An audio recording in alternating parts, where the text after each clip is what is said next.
455 watts for 56 minutes at 78 kilos. Those are the supposed absurd power numbers of Joshua Tarling, the newest cycling wonderkid. You may think he's just a time trial specialist, but what if we told you he's a youth Welsh cyclocross national champion, he's collected countless medals on the track, and he's got aspirations to win the Tour of Flanders and Strade Bianche? Could this be the next Tour de France hope for the UK? I always wanted to be pro, I think. Yeah. I don't know, my dad used to race, and then we used to just watch it all the time, because like my mum's a piano teacher. She tried piano and it didn't go well for either of us. You look at Joshua's youth results, and it's clear he's been blessed by the cycling gods. In 2012, Joshua Tarling won practically every single race he entered on the road, track and cyclocross. 42 starts, 42 wins. Included in these wins is the Under-10 Welsh Cyclocross Championships. The first time the mainstream media picked up on the talented Welshman was when Cycling Weekly wrote about the then 12-year-old Joshua Tarling's 100-mile time trial ride. Michael Tarling said this: "It was never the intention for him to ride the whole distance. The plan was for him to ride the first loop of about 50 miles, then stop while I rode the whole distance. But he wanted to carry on and looked good." The now clear success of what the cycling media outlets are calling them is heavily thanks to the incredible support of the Tarling family. As stated in an interview with Cycling News, they'd often travel by camper van when visiting the Manchester Velodrome or cyclocross races in Scotland. In 2016, Joshua wins the Under-14 Welsh National Cyclocross Championships again. In 2017, he wins the Youth National Championships on the track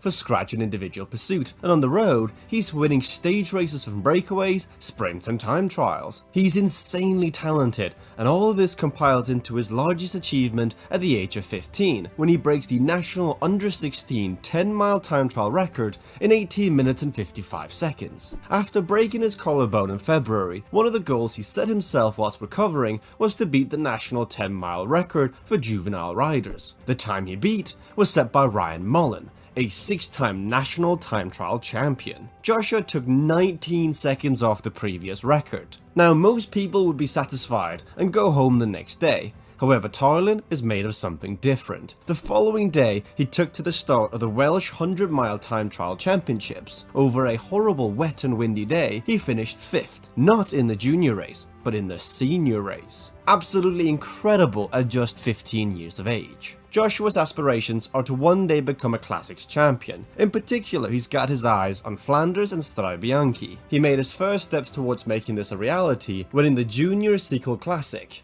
a notoriously tough race that uses farm roads, forest trails and cobbled roads. There were so many crashes in the race, the organisers had to pause it for safety reasons halfway through. It did allow for this gem of an interview with Josh. Oh, I got away on that rise like a counter-attack, and just coming into this gravel section they told me that there's no medics, so they had to stop. But I think they're going to give us back the time I was in front. I'm just hoping that they're not too fresh. And I'm not too. Well, I hope I'm fresh enough anyway. Straight from the start of the race, Joshua attacked and built up an advantage of 2 minutes and 23 seconds. After the restart of the race, Josh was joined by 2 other riders who he eventually beat in the sprint. Later in his career, Joshua would become the youngest rider ever to take the start of Paris-Roubaix. He finished 136th, 6 minutes and 28 seconds outside the time limit, but he battled through 2 punctures and a crash. Just to lead a sector in Roubaix would be pretty sick, so I led the first one and I led the second one, but I got too excited then. Went a bit hot on the corners, took out road captain.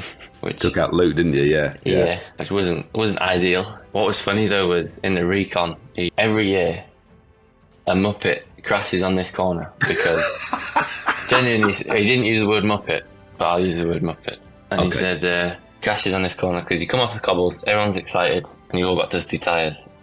And it was me and him. Well, it was me. A funny tidbit at this point in Tarling's career is that Pro Cycling Stats didn't even have a date of birth on his profile page. That, however, would all change as we head to the Junior World Time Trial Championships in Belgium. A strong second place finish behind Denmark's Gustav Wang put Joshua firmly on the map. Suddenly interviews and articles popped up everywhere. Who was this young British sensation? I get quite nervous, but nah, it's definitely exciting. It feels like a really big event, and a Worlds in Belgium is proper cool in it. All the details that go into it, the marginal gains, whenever it's hard and long, I seem to do alright. The Welsh Cycling Federation seemed to think Josh did alright too, as the most unheard thing happened. Still junior rider, Joshua Tarling was selected to ride the 2022 Commonwealth Games Team Pursuit. Here, they finished 4th, a very respectable result. The Commonwealth Games were quite nerve-wracking, especially with the Team Pursuit, because if you weren't strong enough, you let 4 people down rather than just yourself. I was quite nervous, but it was really cool and they looked after me as well. We ended up doing a proper good ride that we're all really proud of. The same year, Josh harvested 17 medals in the British National Track Championships in Newport. Just like in 2012, when Josh won 42 wins from 42 starts, in 2022, Josh won every time trial he started. I am right, you didn't get beaten in a time trial, did you? No. No. As my second year though, I was beaten as the first year.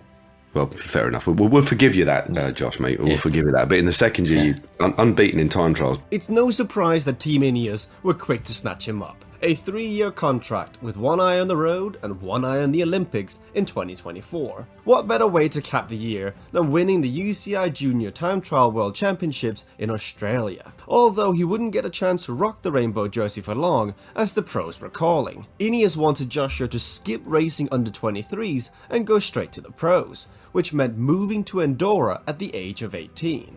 Yeah, I think I had to go up quite fast, you know, like get a place up there and kind of learn how to cook and speak a little bit of Spanish. But I think for sure it was the best thing for me because I just had that like certainty, you know, like if I had done the 23s, I'd be still fighting for what I have now. Already early in 2023, at just 18 years of age, he finished second in the Étoile de Bessèges time trial behind former world champion Mads Pedersen. In Paris-Nice, while being in the breakaway, he unfortunately crashed out in a descent and had to abandon. I just slid out on the descent. I caught the guy's wheel in front in the break and then just slid out and landed a bit funny. Josh's ability to stay upright is something to keep an eye on. While he did eventually win the Junior Time Trial World, he had significant issues in the road race.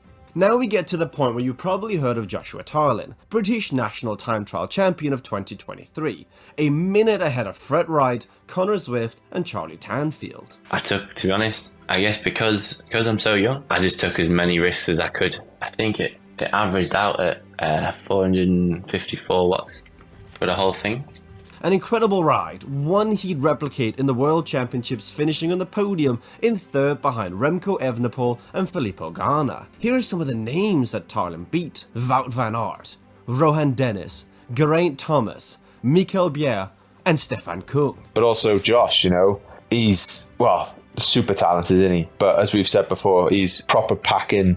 He is a big unit of a bloke, and I asked him like what he was going to average for the race roughly. He said, around 455 was the plan. I was like, Jesus, like I think what's like for my 10-minute powers maybe 470, my best. It was not far off that, and this was for like nearly an hour. So it's like the difference between me and him, like pure power wise, is massive. To put it into perspective, Fabian Cancellara at the 2016 Olympics averaged 461 watts for 1 hour and 12 minutes to win the race.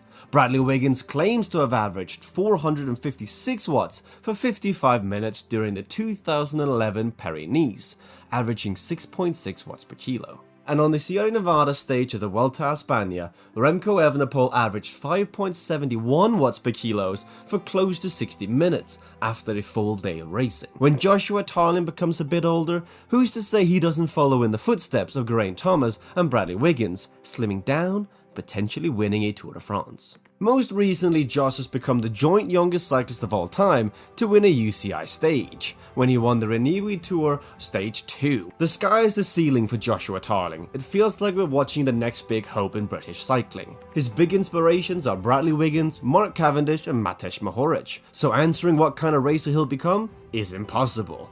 At 6'4", he'll be hard to miss in the peloton, and he'll be even harder to miss when he raises his arms to celebrate the many wins he'll have in his career.